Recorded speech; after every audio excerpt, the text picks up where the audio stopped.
একটা মানুষ নিরাপত্তাহীনতায় ভোগেনি, একটা মেয়ে ইফটিজিং এর শিকার হয়নি, কোনো মেয়ে ধর্ষণের শিকার হয়নি, বরং কেউ চোখ তুলে তাকাবে এই সাহসও করে নাই। আওয়াজ দিয়ে বলেন ঠিক না ঠিক? আজকে নারী অধিকার বলা হয়, নারীবাদীরা নারী অধিকার প্রতিষ্ঠা করতে করতে করতে করতে এরকম করা করছে, এখন রাস্তাঘাটে মহিলাদেরকে পাওয়া যায় গায়ের মধ্যে কাপড় নাই। আরো আসতে কোন সিনেমা হলগুলোতে এমন পোস্টার বানানো হয়, যেই পোস্টারগুলোতে আমার মায়ের শরীরটাকে উন্মুক্ত করে নায়ক নায়িকার অভিনয়ের রূপ দিয়ে খুলে ফেলা হয়। একজন মা প্রেমী, বোন প্রেমী হিসাবে আমি এই জিনিসটা কোনোদিন সহ্য করতে পারি না। তাদেরকে বলা হচ্ছে তোমাদের দাম বাড়ানো হয়েছে। দাম বাড়াইতে বাড়াইতে এখন সাবানের প্যাকেটের মধ্যে মহিলাদের ছবি পাওয়া যায়। দাম বাড়ছে না কমছে? 2 টাকার শ্যাম্পুর প্যাকেটেও মহিলাদের ছবি পাওয়া যায়, মহিলাদের পাওয়া যায়। সুতরাং যারা কোটি কোটি টাকা দামের নারীদেরকে রাস্তার মধ্যে সিনেমার পোস্টারে উলঙ্গ করে দিয়েছে, সাবানের প্যাকেটে নিয়ে এসেছে, শ্যাম্পুর প্যাকেটে নিয়ে এসেছে, আমাদের পায়ের তলায় এনে পণ্য হিসাবে উপস্থাপন করেছে, তারা মানবতার শত্রু, নারী জাতির শত্রু, গোটা মানবতার শত্রু। চিৎকার দিয়ে বলেন ঠিক না? টোটাল মানবতার শত্রু। যেখানে ইসলাম বলে মা তুমি শুধু ভোগ করবে, তুমি শুধু পাবে, তোমার কষ্ট করা দরকার নাই, তোমার জিম্মাদারির দায়িত্বের জায়গা কম, ঘরের অল্প একটু জায়গায় সন্তানদের লালন পালন করো, স্বামীর সেবা যত্ন করো, স্বামীর আমানত ঠিকঠাক মতো রাখো, মানবিক দৃষ্টিকোণ থেকে তুমি তোমার শ্বশুর শাশুড়ির সেবা যত্ন করো, বাস এতটুকুই তোমার দায়িত্ব। আর তোমার স্বামীর দায়িত্ব হলো তোমাকে খাওয়াইতে হবে, তোমাকে পরিধান করাইতে হবে, তোমার সমস্ত ব্যবস্থাপনার দায়িত্ব স্বামীর হাতে ছেড়ে দিয়ে ইসলাম মায়েদেরকে শ্রেষ্ঠ করেছিল। আজকে সম অধিকার এবং নারী অধিকার নামে কুলাঙ্গারেরা আমাদের মেয়েদেরকে সর্বোচ্চ নিচে নামিয়ে দিয়েছে। আওয়াজ দিয়ে বলেন ঠিক না বেঠে? এটা আমরা বুঝি না। এই না বুঝা আমাদের একটা প্রবলেম, এবং প্রতিটা বিষয়েই এই একই ধরনের সমস্যা আমরা ফিল করি। আল্লাহ রাসূল সাল্লাল্লাহু আলাইহি ওয়াসাল্লাম যে খেলাফা, যে রাষ্ট্র ব্যবস্থা কায়েম করেছিলেন মদিনায়, সেই মদিনার মধ্যে কোনো একটা মেয়ে বলতে পারবে না যে তার উপরে কেউ অন্যায়ভাবে দর্শনের চেষ্টা করেছে বা কিছু করেছে, পারেনি। কেন? আইনের শাসন ছিল, আইনের বাস্তব প্রয়োগ ছিল, এই জন্য কেউ এই সাহস করতে পারে নাই। সুতরাং একটা রাষ্ট্র পরিচালনায় আল্লাহ রাসূল সাল্লাল্লাহু আলাইহি ওয়াসাল্লামের যতটুকু পদক্ষেপ ছিল মদিনা জিন্দেগির 10 বছরে, এটা সারা পৃথিবীর সমস্ত মানুষদের জন্য এই 10 বছরের জিন্দেগি পড়াশোনা করাই যথেষ্ট। আওয়াজ দেন ঠিক না ঠিক? একটা জাতিকে পরিবর্তন করতে হলে তাদের শিক্ষা ব্যবস্থাকে উন্নত করতে হয়, শিক্ষা ব্যবস্থা চালু করতে হয়, সবাইকে শিক্ষিত করে তুলতে হয়। আমার নবীর শিক্ষা ব্যবস্থা ছিল না ছিল না? আওয়াজ দিয়ে কর ছিল। আল্লাহর হাবিব সাল্লাল্লাহু আলাইহি সাল্লাম বলেন, ইন্নামা বুইস্তু মুআল্লিমা। আল্লাহর হাবিব বলে, আমি মুআল্লিম হিসেবে তোমাদের কাছে প্রেরিত হয়েছি। মুসলমান ভাইরা আমার, বিশ্বনবী সাল্লাল্লাহু আলাইহি ওয়াসাল্লাম শিক্ষিত ছিলেন কি ছিলেন না এই বিতর্কে যাওয়া দরকার নাই। আল্লাহর হাবিবকে দুনিয়ার কোনো শিক্ষকে পড়ায় নাই, এর মানে আমার নবী অশিক্ষিত ছিলেন, মূর্খ ছিলেন, এইরকম কথা যে বলবে সে হলো সবচেয়ে বড় মূর্খ।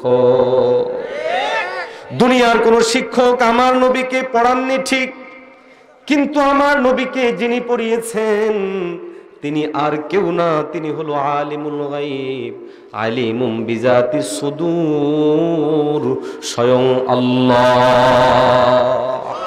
আল্লাহু আকবার, জোরে বলেন না আল্লাহু আকবার। শিক্ষক লাগে, ছাত্র লাগে। আপনি ভাবছেন যে দুনিয়ার কারো কাছে নবী পড়ে নাই এজন্য নবী মূর্খ, নাউজুবিল্লাহ, এরকম কথা যেই বলে সে সবচেয়ে বড় মূর্খ। আওয়াজ দেন ঠিক না ঠিক? শিক্ষক লাগবে কথা ঠিক, নবীর শিক্ষক আছে না নেই? আওয়াজ দিয়ে কর। আর রহমান আল্লামাল কুরআন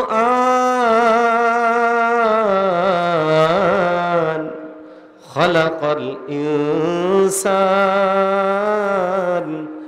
আল্লামাহুল বায়ান। মুমিন মুসলমান ভাইরা আমার, সূরা আর রহমানের এই কয়েকটা আয়াতে কারিমা প্রমাণ বহন করে সমস্ত মানুষের মুআল্লিম হলো কে? আর জোরে আওয়াজ দিবেন কে?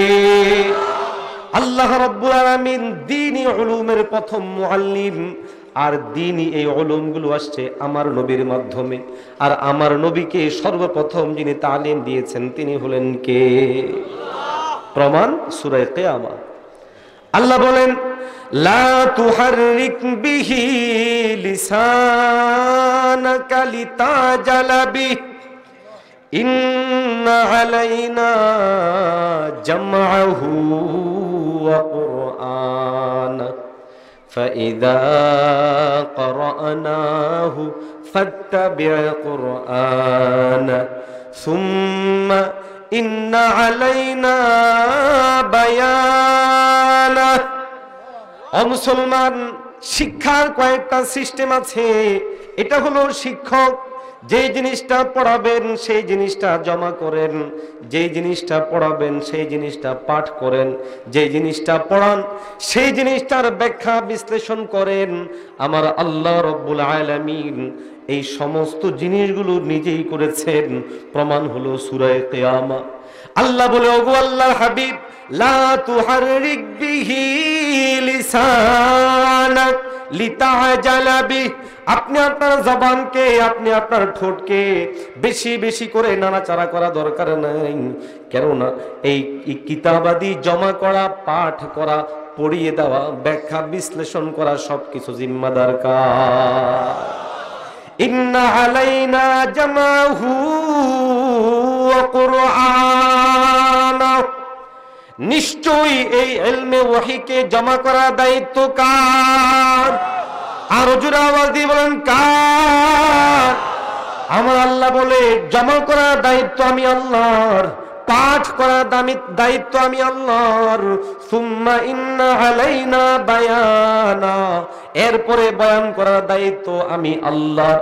সুতরাং শিক্ষা দ্বারার এই পুরা জিনিসগুলো থেকে বোঝা যায় আমার নবী অশিক্ষিত কিংবা মূর্খ নয়, দুনিয়ার কেউ শিখাননি, এই জন্য নবীকে উম্মি বলা হয়। কিন্তু নবীর একজন শিক্ষক আছেন, তিনি হলেন কে? আজকে আধুনিক শিক্ষার নামে আমাদের সন্তানদেরকে কি শিখানো হয়, কি পড়ানো হয়? মনে রাখবেন, এই স্কুলগুলো কাদের? আমাদের। কলেজগুলো আমাদের, ইউনিভার্সিটিগুলো আমাদের। আমাদের মুসলমানদের মধ্যে একটা চিন্তা মাঝে মধ্যে কাজ করে এরকম, সেটা হলো স্কুল কলেজে যারা পড়বে এদের সাথে দিন ধর্মের কোনো সম্পর্ক নাই। বলে কি বলে না? এত আসতে বললেন কেন? আপনারা কি রাগ করছেন আমার কথা? বিরক্ত হচ্ছে? তা আওয়াজ দিয়ে কর।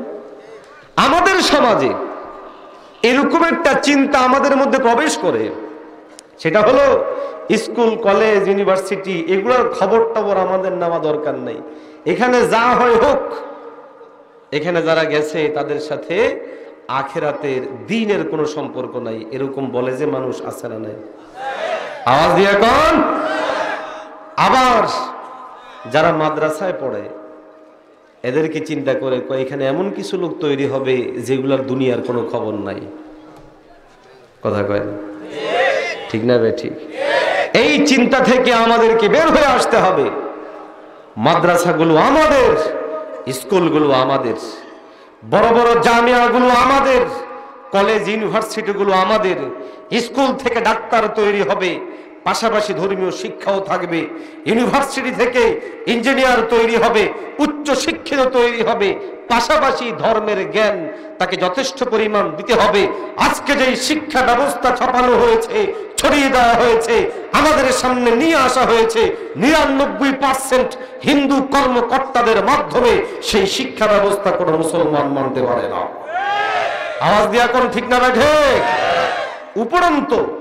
উপরন্ত এখন বিভিন্ন ক্লাসে বিবর্তনবাদ নামে একটা অধ্যায় প্রবেশ করানো হয়েছে, যেই অধ্যায় পড়ার পর, যেই অধ্যায় পাঠ করার পর যদি কোনো মুসলমানের সন্তান এই বিবর্তনবাদে বিশ্বাস করে, তার ঈমান থাকবে না। আওয়াজ দেন ঠিক না ঠিক? আমাদেরকে কে বানাইছে? আল্লাহ। জোরে কর আল্লাহ। না আমরা অটোমেটিক হয়েছি? বিবর্তনবাদের মূল থিম হলো খালেক বলতে কেউ নাই, স্রষ্টা বলতে কেউ নাই, সবকিছু নাকি অটোমেটিক হয়েছে। তা আমাকে একজন যখন বলল এই বিবর্তনবাদের থিওরিওয়ালা, আমি তাকে বললাম অটোমেটিক হইতে কয় বছর লাগে? 10 বছর, 20 বছর, 100 বছর?